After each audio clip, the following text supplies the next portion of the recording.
오늘은 돈에 관해서 특히 이제 돈이라기보다는 헌금에 관해서 제가 개척하고 이제 14년 차 들어갔는데 헌금 설교를 한 번도 안 했어요. 저 장로님들한테 압박을 받은 적도 있어. 좀 해야 되지 않겠냐. 근데 이날을 기다렸습니다. 자연스럽게 본문에 헌금 얘기가 나올 때 하면 된다. 근데 뭐 여러분 긴장할 필요는 없고요.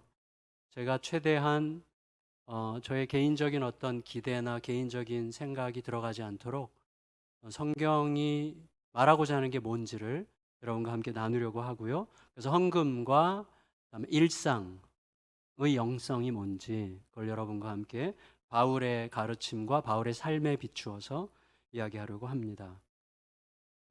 고린도 교회가 그 바울에게 질문을 여러 가지를 했거든요. 그 여러 질문에 대하여 대답하는 방식으로 쓰여진 게 고린도 전서인데 헌금에 대해서도 연보에 대해서도 질문을 했던 것 같습니다. 1절을 읽겠습니다. 16장 1절 시작. 성도를 위하여는 연보에 관하여는 내가 갈라디아 교회들에게 명한 것 같이 너희도 그렇게 하라. 여러분 일단 돈이죠. 돈은 항상 우리 굉장히 가까이에 있죠. 또 자주 우리 마음 중심을 차지하는데 그렇지만 아주 가까운 친구지간이 아니고서는 또 가까운 친구지간에도 조심스럽죠. 지갑을 좀 열어라.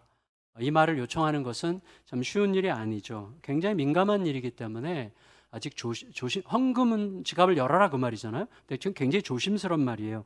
왜냐하면 우리에게 몇 가지 뭐가 소유하는 건 좋지만 간섭받는 것은 싫은 그런 몇 가지 것들 중에 대표적인 게 이제 자존심, 뭐 돈 이런 거죠. 소유하는 건 좋은데 간섭받는 것은 무척 싫습니다. 그게 이제 바울이 헌금 이슈를 고린도전서 맨 끝에 다룬 이유일지도 모르겠다. 이런 생각을 하게 되기도 하는데 일단 바울은 고린도 성도들에게 내가 갈라디아 교회들에게 말한 것을 참조해서 그렇게 헌금을 해라 이렇게 얘기를 하는데 갈라디아서를 보면 헌금 이야기가 없어요. 그러니까 바울이 갈라디아 지방인데 갈라디아 지방을 다니면서 여러 교회에 헌금 이야기를 한 것은 아마 구두로 했을 것 같은데 왜 헌금을 그렇게 얘기했는가 하면 예루살렘에 이제 초대교회가 시작되면서 예루살렘의 성도들이 엄청나게 헌신을 많이 했어요. 여러분 아시듯이 자기 재산을 바치고 그래서 어려운 사람들을 도우면서 그 소유를 공유했죠. 소유를 공유하는 특별한 문화가 그때 형성이 됐는데 그러면서 곧바로 가뭄이 왔어요. 그래서 가난해진 성도들이 무척 많았거든요. 근데 그거를 바울은 어떻게 해석했냐면 이게 하나님께서 종말에 모든 이방 세계가 예루살렘으로 예물을 가지고 오는 게 하나님의 구원의 역사의 마지막 그림 중에 하나거든요. 예루살렘으로, 그러니까 하나님의 은혜가 시작된, 하나님의 복음의 역사가 시작된 예루살렘으로 그 복음의 혜택을 받은 열방이 예물을 들고 찾아오는 이 그림과 신학적으로 연결을 한 것 같아요. 그래서 이 예루살렘의 가난을 돕는 것이 이반 교회의 책임이면서도 특권이 되겠다 이렇게 생각을 했고 그래서 그가 예수님을 만난 직후에 예루살렘에 갔을 때 야고보나 베드로 같은 대사도들을 만나서 대화할 때 사역의 범위를 서로 나눠요. 그래서 당신들은 유대인들에게 계속 복음을 전하고 난 이방인들에게 복음을 전하되 플러스 구제하는 일에 나는 그것을 내 사명으로 알겠다. 그 갈라디아서에 보면 그렇게 서로 약속하는 내용이 나오거든요. 그래서 바울은 그 이후로 복음을 전하러 세계를 다니면서도 모금을 하여 이것을 예루살렘의 어려워진 성도들을 돕는 일에 엄청난 에너지를 쏟았고 사명을 감당하려고 굉장히 많이 애를 썼습니다. 근데 대개 우리가 헌금을 얘기할 때는 하나님께 드리는 거라고 이해하고 있는데 맞죠? 궁극적으로 맞는데 바울은 오늘 본문에서 뭐라고 표현합니까? 성도를 위하는 연보 이렇게 표현합니다. 그러니까 사실은 우리말 성경은 오늘 우리가 읽은 개역 개정인데 이 성경 외에는 다 헌금이라고 표현했어요. 그러니까 성도들을 위하는 헌금이라고 번역을 했는데 모든 영어 성경은 collection이라고 번역을 했어요. collection, 그러니까 모금이라고 번역을 했어요. 성도들을 위하는 모금이라고 번역을 했는데 그게 원문인 헬라어 로기아에 훨씬 더 가까운 의미입니다. 모금이라는 게 더 가까운데 그래서 바울은 고린도후서 8장 9장에서 헌금 이야기를 또 하거든요. 근데 그때 연보 이야기를 하면서 단어를 아예 바꿔요. 하폴로테스라는 단어로 바꾸는데 이 하폴로테스는 무슨 뜻이냐면 관대한 행동이란 뜻이에요. 그래서 무슨 말이냐면 복음이 시작된 예루살렘 교회의 가난한 신자들을 위해서 이방 교회들이요 당신들의 관대함을 모아라. 이제 이런 의미로 연보를 이해했다고 생각하면 되겠습니다. 그런데 연보를 성도들을 위하는 연보라고 표현함으로써 예루살렘 교회의 신자들의 결핍을 채우기 위해서 이방 신자들의 여유분을 흘려보내는 의미가 분명히 있지만 사실은 그보다 훨씬 더 큰 의미가 있죠. 그래서 바울은 이 연보를 은혜라는 카리스라고 부릅니다. 3절을 읽을까요? 3절 시작. 내가 이를 때에 너희가 인정한 사람에게 편지를 주어 너희의 은혜를 예루살렘으로 가지고 가게 하리니 이렇게 얘기해요. 그러니까 연보를 은혜라고 표현을 합니다. 그러니까 연보라는 건 뭐죠? 내가 연보를 한다, 헌금을 한다라는 말은 무슨 뜻이죠? 그게 내 소유이지만 사실은 내 소유이기 이전에 하나님의 은혜라고 하는 것을 잊지 않겠다는 명백한 고백이 헌금이죠. 이게 내 소유이기 이전에 하나님의 은혜라는 것을 잊지 않겠습니다 라는 고백이 헌금이죠. 따라서 헌금을 받는 자, 헌금을 통해서 도움을 받는 자, 저 같은 사람이죠. 저는 성도님들의 헌금으로 생활하고 있잖아요. 그러니까 저 같은 사람 혹은 구제를 받는 분들이건 간에 헌금을 받는 자는 누군가가 자기에게 임한 은혜의 일부를 포기한 결과 하나님의 은혜가 나에게 온 거라는 인식을 가져야 되죠. 그러니까 누군가가 자기에게 임한 하나님의 은혜를 포기한 결과의 일부가 나에게 왔기 때문에 내가 그 은혜의 최종적 수혜자가 아니라 그 은혜는 또 나를 통과해서 어디론가 흘러가기를 바란다라는 마음으로 받아야 된다는 거죠. 그게 이제 은혜의 핵심 아니겠어요? 은혜는 흐르는 거잖아요. 그러니까 연보는 뭐냐면 하나님을 중심으로 계속해서 쉬지 않고 흐르는 은혜의 이동, 은혜의 확장, 은혜의 순환이라고 할 수가 있겠어요. 그게 이제 헌금의 중요한 의미죠. 그래서 바울은 로마서 15장 29절에서 연보를 아예 이렇게 표현해요. 그리스도의 충만한 복 이렇게 표현을 해요.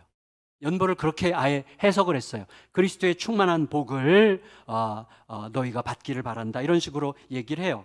그러니까 헌금을 하는 사람에게도 또 헌금의 혜택을 받는 사람에게도 그리스도를 누리는 복이라는 거예요. 그러니까 헌금에 참여하는 사람은 예수님과 동역하는 복을 얻어서 배부르고 헌금을 받는 사람은 돈에 담겨 있는 누군가의 자기 포기, 누군가의 자기 포기가 예수님을 따르려는 몸부림이라고 하는 사실을 깨닫는 복을 얻어서 은혜가 이렇게 흐르고 있구나라는 것을, 그래서 나도 그 은혜의 흐름에 참여해야 되겠구나라고 하는 생각을 하는 복을 얻게 되는 것이죠. 자, 우리는 알고 있어요. 뭘 아느냐면 우리가 헌금을 할 때 하나님께 뭔가 부족한 게 있기 때문에 헌금하는 게 아니라는 것을 알고서 헌금하는 거죠. 그렇다면 뭐예요? 하나님이 다 가지고서도 끝없이 더 가지려고 하는 탐욕자가 아니시라면 헌금은 100% 헌금하는 자의 유익을 위한 거죠. 하나님 뭔가 부족해서가 아니고 또 하나님께서 뭐 다 가져놓고도 계속 뭔가 달라 하는 탐욕자가 아니시라면 그래도 헌금을 하라고 하시는 이유는 우리의 헌금을 하는 자의 유익을 위해서, 복을 위해서 하라는 뜻이잖아요. 여러분, 다시 말해서 헌금은 철저하게 우리의 성장과 우리의 복을 위한 은혜의 방편인 게 분명하다는 거예요. 제가 예수양남교회를 개척하기 전까지 만났던, 이 말은 뭐냐면 우리 교회에서는 그런 문을 덜어 보고 있다는 뜻인데, 예수양남교회를 개척하기 전까지 제가 만났던 주일학교 교사들 중에서 정말 내가 이 땅을 떠날 때까지 잊을 수 없는 분이 계세요. 충현교회에서 교육자 생활을 할 때, 지금부터 5, 6년 전이죠. 그때 만났던 강영희 선생님이라는 분이세요. 제가 너무 이분을 존경했어요. 그래서 이분은 고등학교를 졸업하시고 그리고 동대문에서 포목상을 하시는데, 제가 개척할 때 이분을 저희 주일학교 전도사님으로 초빙을 했어요. 뭐 신학을 공부한 것도 아니에요. 저는 당신 같은 분이 교육자가 돼야 됩니다, 이렇게 해서 그분을 적극적으로 설득해서 교육자를 청빙했는데 제가 거절을 당한 분이에요. 근데 정말 제가 마음으로 존경했던 분인데, 그분이 아이들을 맡으면 아이들이 살아나요. 그리고 반이 부흥해요. 그리고 선생님과 아이들과 부모님들 사이의 신뢰가 아주 깊어져요. 여러 이유들이 있는데 그 중에 이제 저에게 굉장히 특이한 것 중에 하나는 이거예요. 이분이 아이들로 하여금 헌신하게 한다는 거예요. 그래서 매주 아이들에게 전화하죠. 우리 선생님들 중에서 그런 분들이 계시죠. 매주 아이들에게 매일 한 사람 한 사람씩 다 전화를 해요. 근데 이분은 그렇게 일일이 전화하지만 아이들이 선생님께 또 전화를 하게 해요. 그래서 전화하는 이유는 전화하게 하기 위해서 전화를 하시는 거예요. 그래서 아이들이 전화를 선생님에게 전화해서 선생님 안부를 묻도록 아이들에게 요청을 해요. 그 아이들이 생일이 되면 다 생일을 챙기죠. 그렇지만 아이들에게 선생님 생일에 선물을 준비하도록 요청을 해요. 그리고 간식을 돌아가면서 준비하는데 선생님도 준비하지만 아이들도 돌아가면서 준비하게 하고, 어려운 아이들은 선생님이 몰래 도와줘서 준비하게 하고, 이래서 아이들이 뭔가를 헌신하게 해요. 부담하게 해요. 근데 놀랍게도 아이들이 굉장한 수준으로 빨리 커요. 네, 그리고 단단해져요. 이분이 교회 이렇게 들어오시면요, 사방에서 뭐 그 중학생들, 어린이뿐만 아니라 중학생들과 고등학생들, 대학생들, 이 선생님을 거쳐갔던 친구들이 전부 다 선생님 하고 와요. 이렇게 진짜 스승이신 거죠. 그리고 사제 관계가 단단해지고 부모님들도 아주 정신을 똑바로 차리게 되는 거예요. 그래서 반부흥회도 하고 막 그래요. 근데 여러분, 하나님께서 우리에게 헌금을 드리라고 하시는 것에도 저는 그 비슷한 이유가 있을 거라고 생각합니다. 그러니까 내가 아이들에게 뭔가를 요청할 때는 아이들이 그 요청을 받아들일 만큼의 신뢰와 존경이 쌓였기 때문이죠.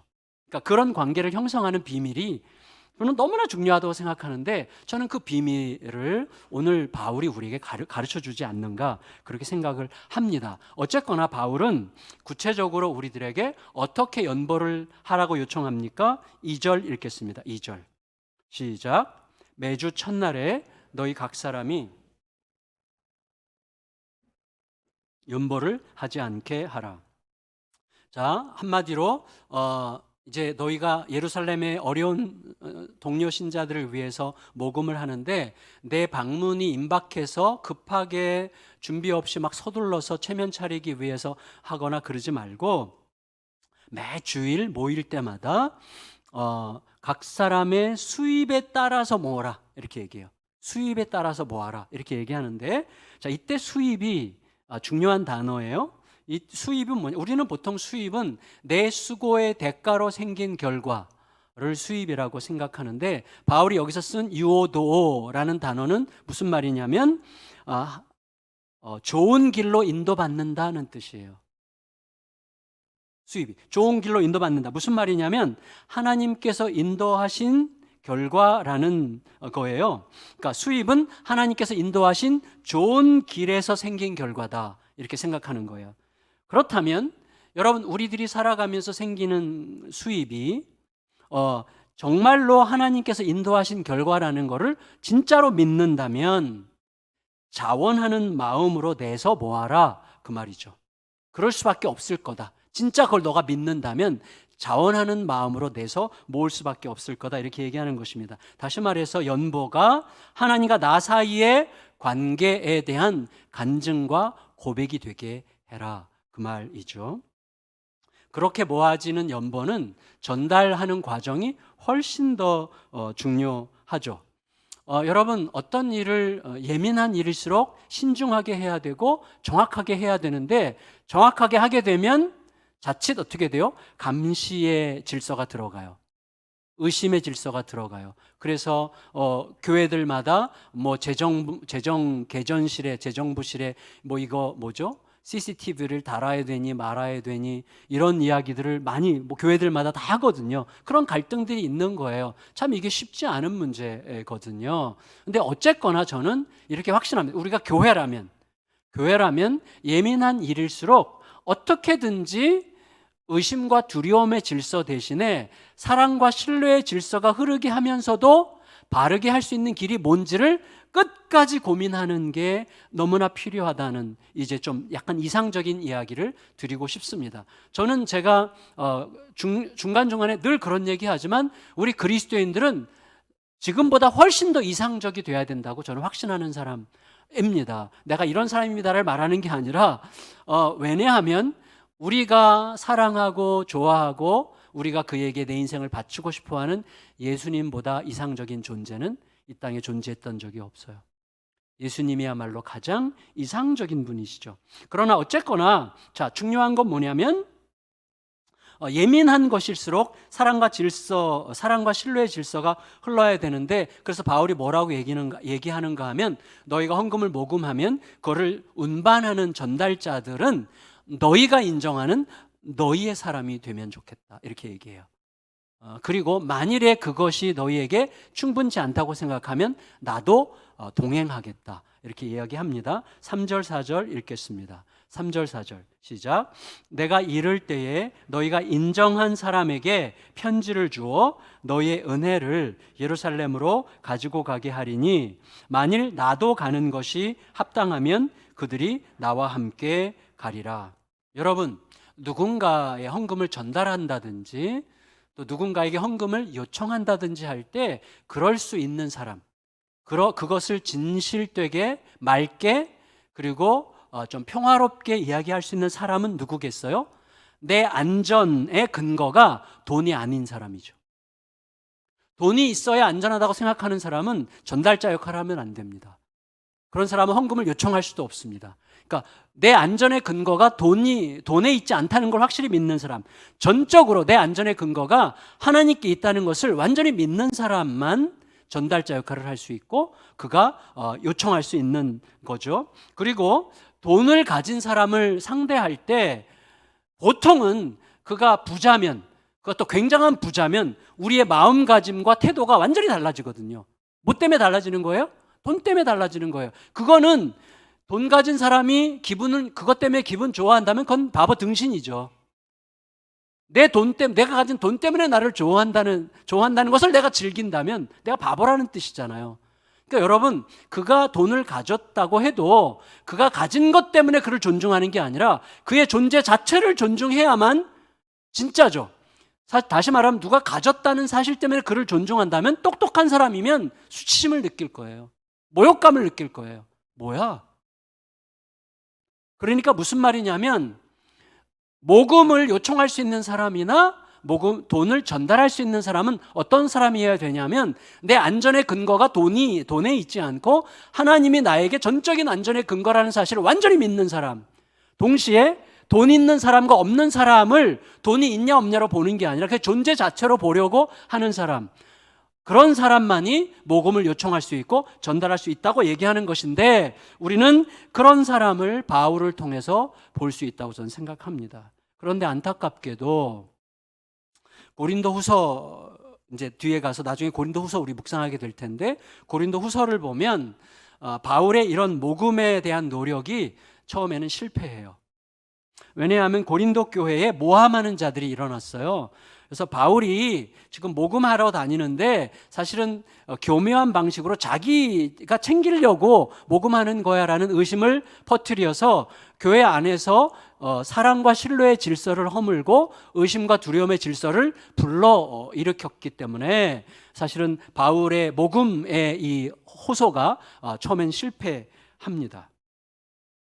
그들은 바울을 모함할 때 정말 헌신하고 희생했던 바울을 가짜라고 막 이야기하면서 오히려 정반대로 종교적인 권위를 앞세우면서 교만한 자들을 진짜 스승으로 떠받들면서 완전히 신앙적 손해를 스스로 자처했던 사람들이에요. 그 사람들이 고린도 교회를 힘들게 만들었던 사람들 중에 대표적인 사람들이었죠. 그런데 다행히 나중에 이제 고린도서보다도 늦게 쓰인 로마서를 보면 아주 다행스럽게도 이 지독한 고통의 시간을 지나서 아주 오랜 인내와 함께 결국에는 바울의 수고가 열매를 맺습니다. 그게 목회 사역이에요. 예, 그게. 그래서 뭐야 안 되네. 야, 뭐 내가 내 이익을 위해서 뭐 그렇게 하는 줄 알아? 관둬. 나 안 해. 이게 아니고 하나님의 뜻이면 내가 지금 손해를 보더라도 내가 감수하면서라도 내가 욕을 먹더라도 끝까지 기다리는 거죠. 그리고 끝내 하나님이 이기시도록 기다리는, 그게 사실은 목회거든요. 쉽지 않죠. 그렇지만 우리 모두가 그 길을 가야만 하는 거죠. 여러분, 제가 꽤 한 4, 5년 전에 읽었던 아주 얇은 책 중에 어떤 책이 있냐면 헨리 나우엔이라는 분이 아주 유명한 영성학자인데 그분이 쓴 마지막 책, 그분이 이 땅에 남긴 마지막 책이 모금과 영성이라는 책이에요.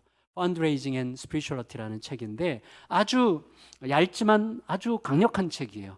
그러니까 모금은 영적이어야 된다는 거예요. 그리고 모금, 돈 문제야말로 아주 영적인 사건이 되게 하는 게 우리들의 삶이어야 된다고 이야기하는 거예요. 그래서 1차적으로 이분이 얘기하는 건 이거예요. 모금이라고 하는 것은 어떤 생겨난 문제를 해결하기 위한 대책이 아니라 모금의 행위 자체가 사역이라는 거예요. 하나님의 은혜를 흐르게 하는 사역이 모금이라고 이야기하는 것입니다. 왜냐하면 하나님의 백성에게 가장 중요한 게 뭐예요? 비전과 사명이에요. 여러분, 오늘 여러분의 비전과 사명은 무엇입니까? 나를 움직이는 게 하나님의 비전과 사명이 아니라면 우리는 금방 지치고 금방 시들해지거나 혹은 나중에 후회하게 되거나 내가 뭐하고 산 거지? 라고 생각할 게 100%입니다. 내가 지금 살아가는 모든 삶의 이유와 선택과 모든 결정들이 하나님으로부터 온 비전과 사명과 연결돼야 돼요. 그래서 잠언 29장 말씀은 뭐라고 그랬어요? 백성들이 비전이 없으면 방자해지고 사명이 없으면 혼란을 겪는다고 이야기합니다. 그러니까 비전과 사명이 우리가 살아가는 이유예요. 그런데 모금은 뭐예요? 하나님의 비전과 사명에 그를 초대하는 거예요. 그러니까 모금이야말로 굉장히 중요한 사역이라고 할 수가 있는 것입니다. 그러니까 모금의 반대말이 뭐예요? 구걸이에요. 모금은 구걸이 아니에요. 여러분, 이런 거죠. 많은 어려운 아프리카 어린이들 그림 보여주면서 막 모금하는 단체들 있잖아요. 저는 솔직히 때로는 필요하지만 썩 마음에 들지는 않습니다. 네. 그거는 좀 약간 구걸 같은 느낌이 들어요. 이렇게 어려운데 좀 도와야 되지 않겠냐 이렇게 하는 건데 오히려 이걸 정반대로 한 곳이 있죠. 컴패션이라는 단체는 어떻게 했어요? 우리 아이들, 어려운 아이들의 어려움을 부각시키는 게 아니라 이 아이들의 꿈을, 이 아이들도 꿈을 꿀 수 있고 이 아이들에게도 꿈이 필요하고 이 아이들의 미래가 지금의 현실과 완전히 달라지는 일에 우리가 참여할 수 있습니다. 저는 이게 진짜 비전이라고 생각해요. 되게 저는 좋은 접근이라고 생각이 되는데 모금은 뭐예요? 구걸하는 게 아니에요. 당신들이 안 하면 이거 큰일 납니다. 이게 아니에요. 모금은 이게 하나님의 비전이고 이게 하나님의 사명인데 하나님의 사명에 참여할 특권을 여러분에게 드립니다. 이게 모금의 핵심이라고 이야기하는 거예요. 그래서 모금이 제대로 되면 사람들로 하여금 내가 소유하고 있는 것에 대하여 완전히 새로운 관점을 갖게 만드는 거예요. 이게 뭐지? 이게 어떻게 쓰여야 되는 거지? 이게 하나님과 나 사이에 인격적 사귐에 어떤 의미가 있는 거지? 그러니까 내가 소유하고 있는 것에 대해서 다른 방식의 질문을 하게 하는 게 모금이죠. 그래서 우리들은 모금을 통해서 하나님께서 이루시는 일들을 경험할 수 있게 되고 모금에 참여하면 어떻게 되죠? 빈지갑이 생기죠. 모금에 참여한 결과 생긴 빈지갑을 하나님께서 어떻게 다시 채우시는지를 경험하는 거예요. 그렇게 함으로써 우리들의 안전의 보루가 돈이 아니라 하나님이심을 거듭거듭 경험하면서 우리의 신앙이 단단해지는 것입니다. 지난번에도 여러 번 말씀드렸지만 제가 우리 성도님들을 존경하는 이유가 작년 11월에 우리 분리개척할 때 교회 예산이 마이너스였거든요. 그래도 과감하게 하나님의 뜻이니까 합시다 했잖아요. 그래서 했는데 정말 정확하게 1억 5천을 주고 5천을 더 지원을 해야 해서 총 2억을 지원해야 되는데 성도님들이 1억 5천 헌금하고 4, 5천만 원을 작정하셨어요. 그러니까 이게 저는 이거 할 때마다 분리개척 할 때마다 그렇거든요. 이건 진짜 하나님이 하시는 일이구나 라는 것을 더 실감하면서 그래 하나님이 뜻대로만 하면 되는 거야. 뭐가 두려워? 이런 마음이 확 들어오는 거죠. 이게 우리 모두에게 영적으로 굉장한 유익이죠. 더 나아가서 복음에 참여하는 과정을 통해서 결코 가까워질 수 없었던 이방인들은 유대인과 가족이 되는 거예요.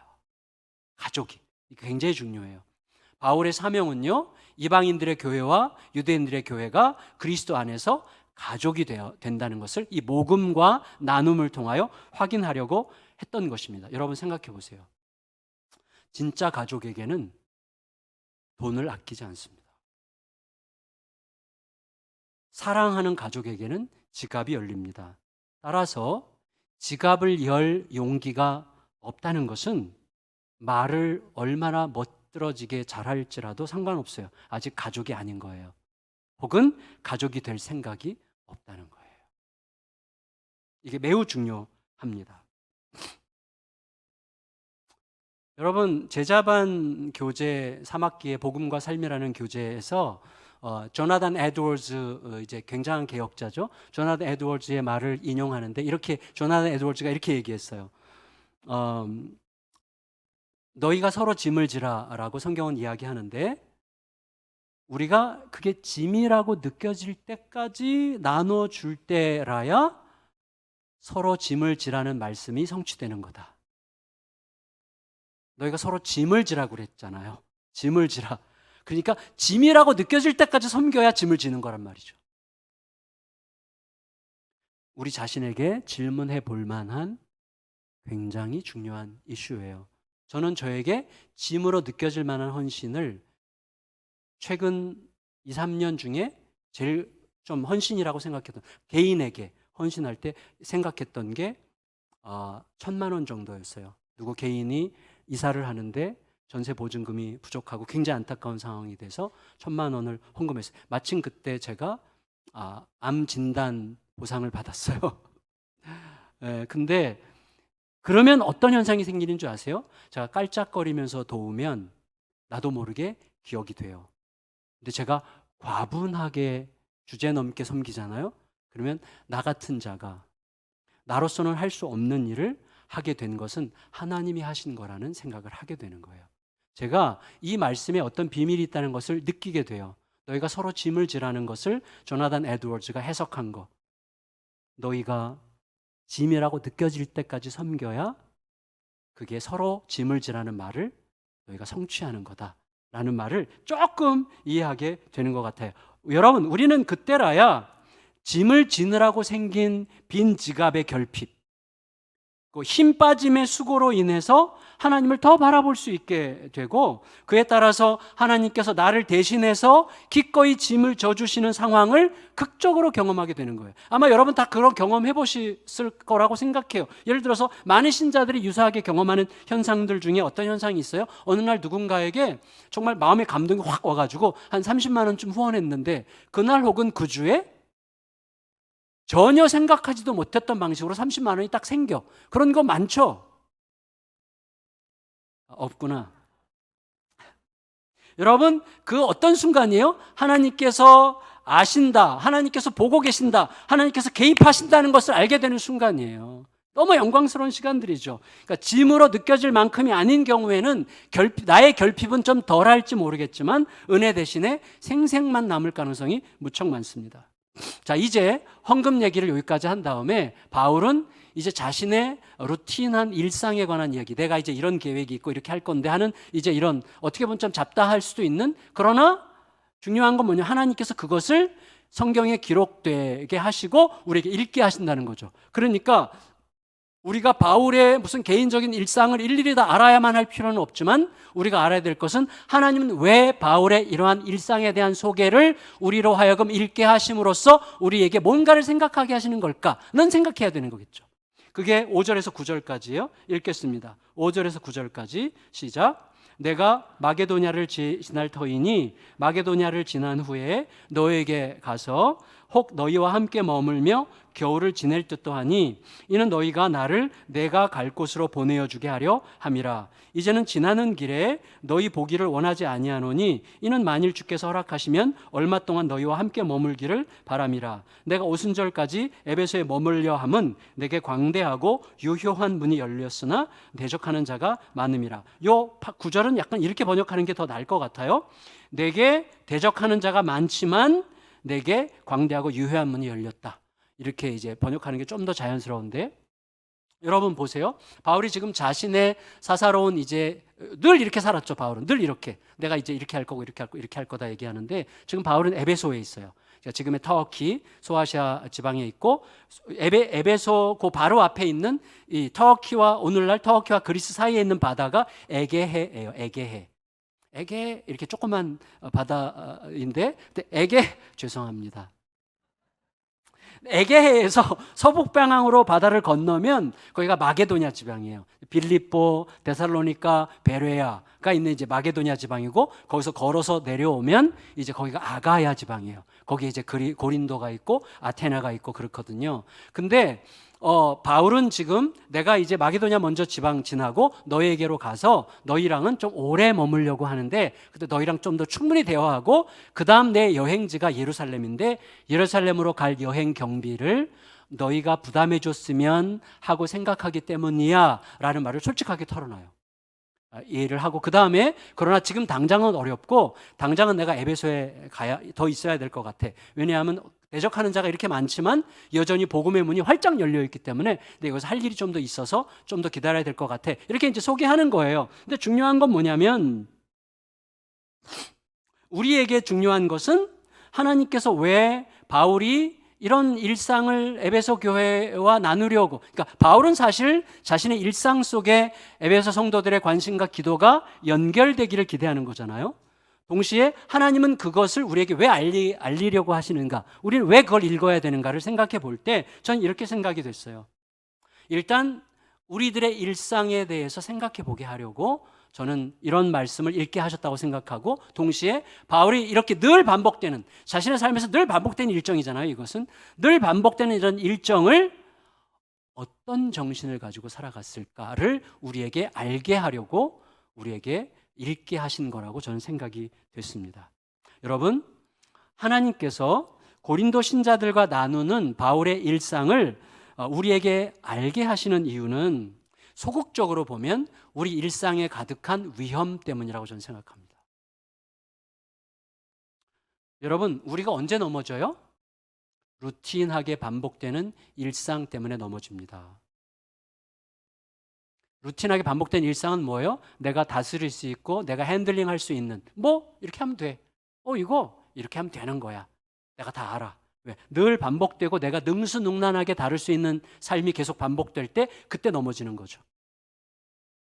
바울이 얘기했잖아요. 섰다고 생각하는 자는 넘어질까 조심하라. 섰다고 생각할 때가 언제예요? 일상을 살 때예요. 늘 반복되는, 뻔히 보이는, 내가 이렇게 하면 되는 게 너무나 확실한, 그래서 늘 자신만만하거나 혹은 자신만만할 필요도 없을 만큼 익숙한, 그때 우리는 어떤 생각 한 자락에, 어떤 눈빛 하나에, 어떤 말투 하나에, 어떤 마음의 선택 하나에 와르르 무너지게 되어 있는 거예요. 일상은 굉장히 위험해요. 그래서 우리의 일상은 대부분의 경우에 굉장한 염려와 불안 혹은 굉장한 무료한 어떤 느슨함으로 채워져요. 그리고 그 틈새를 이제 비집고 들어오는 죄가 생기는데 익숙해지면 질수록 생기를 잃죠. 여러분, 그래서 우리들은 우리들의 몸과 마음에 신선함을 일으키는 방식을 의도적으로 선택을 해야 되는데, 사실은 우리의 몸과 마음에 신선함을 일으키는 방식을 의도적으로 선택하는 일은 땀을 흘려야 되는 일이에요. 가장 쉽게는 운동을 하든지 어디 가서 섬기든지 누군가를 위해서 대가를 치르든지, 그러면 이제 살아나요. 사람이 살아나요. 내가 헌신을 할 때, 수고할 때, 땀을 흘릴 때 살아나요. 근데 익숙한 내가 늘 얼마든지 다룰 수 있는, 내가 얼마든지 핸들링할 수 있는 일상에 머물러 있잖아요. 반드시 넘어지게 되어 있습니다. 근데 우리의 일상의 또 큰 함정은 뭐냐면 아는데, 알잖아요. 다 몸 움직이면 건강해진다는 거 알잖아요. 땀 흘려 수고하면서 운동하면 건강해진다는 거 다 알잖아요. 안 해. 저같이 약간 위기가 올 때까지는 안 해. 요새 저는 죽을 둥 살 둥 운동을 하거든요. 위기가 오면 해요. 근데 그 전에는 안 해. 그러니까 병이 오는 거예요. 여러분, 대가를 치러야만 돼요. 내 몸과 내 마음이 신선함을 늘 지키려면 대가를 치러야 되는데, 대가 치르는 게 쉽지 않으니까 어떻게 해요? 쉬운 방식으로 아주 쉽게 내가 전환될 수 있는, 쉽게 기분이 전환되고, 쉽게 뭔가 기분이 업되고, 쉽게 뭔가 행복감을 느끼고, 쉽게 일상에서 벗어날 수 있는 길을 선택해요. 그게 뭐예요? 술이죠. 그게 뭐예요? 마약이죠. 그게 뭐예요? 쾌락이죠. 아주 쉬운 방법이죠. 아주 쉬워요. 그러면서 점점 망가지는 거예요. 여러분 보세요. 제가 최근에 지난 주간에 뉴스 보니까 여러분 아마 보신 분들 계실 거예요. 미국에서 다음 세대를 책임지는 세대, 그러면 18살에서 45살인데 미국에서 18살에서 45살까지의 인구들, 사람들 중에 사망률 1위가 총기 사고, 자살, 교통사고가 아니에요. 1위가 뭐냐면 펜타닐 복용이었어요. 펜타닐은 뭐냐면 암 환자들이나, 그래서 암 중에서도 막 극심한 고통, 못 견디는 고통, 차라리 날 죽여줘라는 고통이 올 때, 혹은 수술 직후에 못 견딜 만한 고통이 올 때 긴급하게 복용해가지고 고통을 이렇게 감해주는 아주 효과 빠른 몰핀의 100배예요. 진통 효과가 몰핀의 100배. 이 펜타닐인데 펜타닐이 일반인들에게 유통되고 있어요, 지금. 그래서 펜타닐 복용을 과다하게 해서 죽는 사람이 미국에서 지금 18살에서 45살 사이가 7분마다 한 명씩 죽어요. 7분마다 한 명씩 계속 죽는 비율로 죽어가고 있습니다. 그래서 복용하면 즉시 아주 빠르게, 아주 신속하게 강렬한 행복감을 느껴요. 여러분 아침에 커피 한 잔 마시면서 행복해 라고 느끼잖아요. 그것에 한 1000배? 제가 먹어보진 않았어요. 근데 내가 먹어본 것처럼 말하네. 왜냐하면 진통 효과가 몰핀의 100배라니까 이걸 먹고 막 너무 행복감을 느끼는 거, 너무 행복감을 느끼고 그다음에 막 뭔가 고양되는, 모든 걸 할 수 있을 것 같이 느끼는데 매우 짧아요. 그 시간이 매우 짧고 굉장히 빨리 내성이 생겨요. 빨리 내성이 생기고, 내성이 생기면 뭐죠? 안 먹을 수가 없죠. 근데 내성이 생기면서 강력한 의존성을 갖는데 이 사용을 중단하는 순간 심각하게 고통스러운 금단 현상이 나를 사로잡아요. 그러니까 안 먹을 수가 없게 돼요. 너무 힘들어서 이제 먹는 거야. 여러분 마약을 왜 하죠? 처음에는 호기심으로 하고 그 다음엔 즐거움을 느끼게 때문에 하지만 나중에는 무서워서 하는 거예요. 금단 증상을 견디는 게 이건 지옥 같은 거예요. 너무 힘들어서 무서워서 하는 거예요. 그러니까 안 먹을 수가 없게 돼요. 그래서 다시 먹으면 어떻게 되죠? 점점 짧아지죠. 아주 짧은 행복감 이후에 구토와 어지럼증과 강력한 피로감과 무기력증과 두통이 따르고 죽고 싶은 마음이 들어오는 거죠. 너무 힘들어서 또 먹게 되면 이 펜타닐이 뭘 작용하는가 하면 호흡을 멈추게 해요. 뇌에 작용을 해서 호흡을 해야 된다는 뇌의 신호를 차단해요. 저희 둘째 딸이 어릴 때 뇌가 호흡해야 된다는 거를 잊어버릴 때가 있대요. 근데 숨을 안 쉬어요. 그때는 내버려두면 죽는데 그때 여기를 두드리면 살아나거든요. 제가 태어난 지 일주일밖에 안 되는 인공호흡하다가 의사한테 엄청 혼났는데 애를 죽일 뻔했다고. 근데 하여튼 알아야 되죠. 근데 어쨌거나 이 물질이 이 신경 전달 과정을 차단해 가지고 호흡을 멈춰서 이제 호흡곤란으로 사망에 이른다는 거예요. 그런데 그 펜타닐을 미국에 집중 보급하는 나라가 중국이래요. 그러니까 이게 좀 아이러니죠. 아편 전쟁을 생각할 때 역사 아이러니라고 생각이 됩니다. 어쨌거나 우리들에게는요, 정말 결심해야 돼요. 매일매일의 일상을 더 거룩하고 더 신선한 중독, 더 길고 더 근본적인 행복감으로 살게 하는 전혀 다른 영성이 필요한 거죠. 그러면 여러분, 바울은 어떻게 그 큰 희생과 그 큰 인내가 따르는 그 고되고 힘든 길을 그토록 정열적으로, 그토록 뜨겁게, 그토록 쉬지 않고, 그토록 행복하게 달릴 수 있었을까요? 바로 움직이고 있었던 영성이 뭐예요? 22절이죠. 22절 읽고 마칠게요. 22절 시작.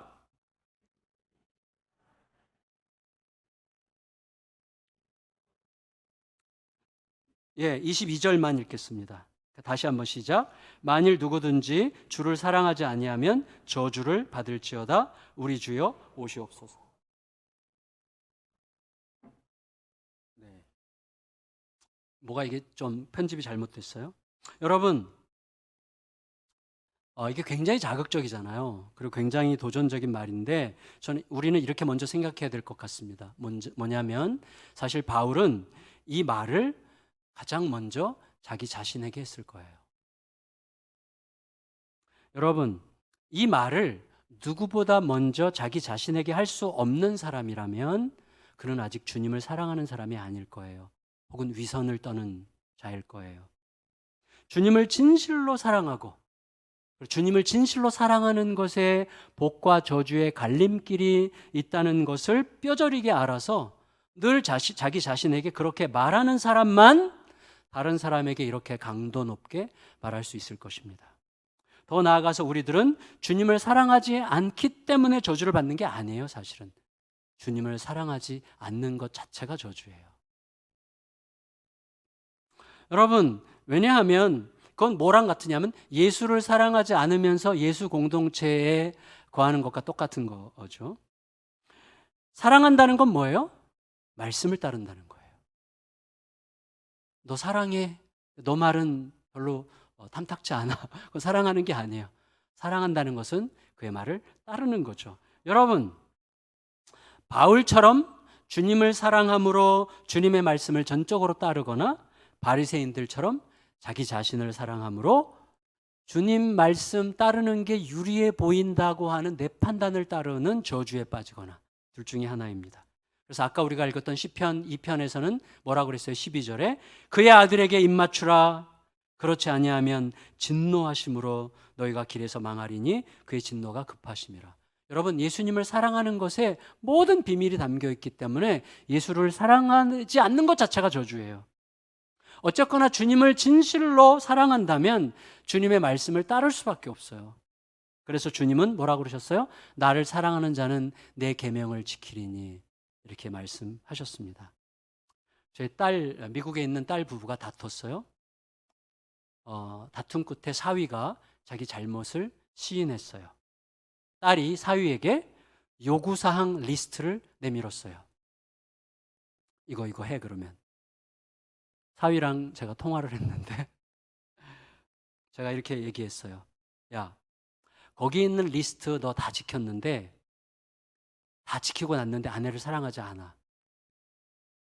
무슨 소용이 있겠어? 너 그래 내가 하고야 말겠다. 내가 그래 해줄게. 그 마음으로는 절대 하지 마. 이 리스트 잊어버리고 먼저 내가 사랑하는지 물어봐. 너 아내를 사랑해? 아내의 꿈을 사랑해봤어? 아내의 꿈을 이루어주는 일을 내가 돕지 못한 것을 미안해하면서 사랑을 너 안에서 찾아보려고 애를 쓴 적이 있어? 너 그걸 깨닫고 내가 진실로 사랑할 수밖에 없는 사람은 내 아내구나 라는 사실을 다시 깨닫고 진짜로 사랑할 수 있다면 그 리스트 별거 아니야. 지키기 훨씬 쉬울 뿐만 아니라 그거 너가 좀 못 지켰다고 너 아내가 너를 뭐 어떻게 하겠니? 아니야.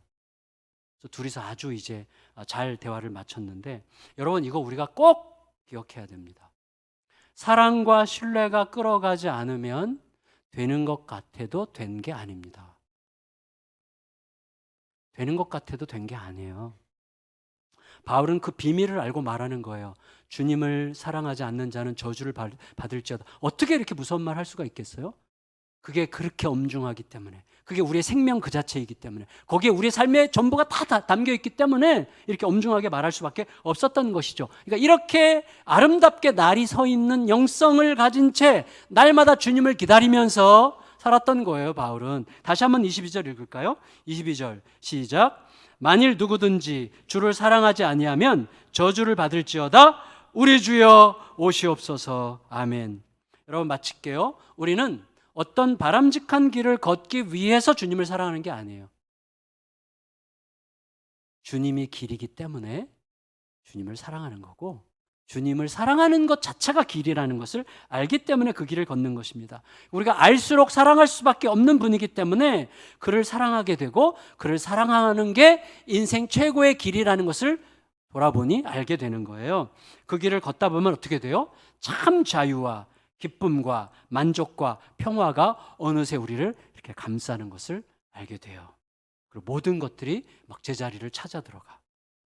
우리의 삶에 가득한 돈, 그리고 일상을 그 빛나는 영성으로 소중히 다룰 줄 아는 은혜를 배워가고 누리고 충만하게 좀 내가 내 몸에 새겨지면서 2023년도 정말 복된 한 해 보내시는 저와 여러분들 다 되시기를 예수님의 이름으로 축원합니다.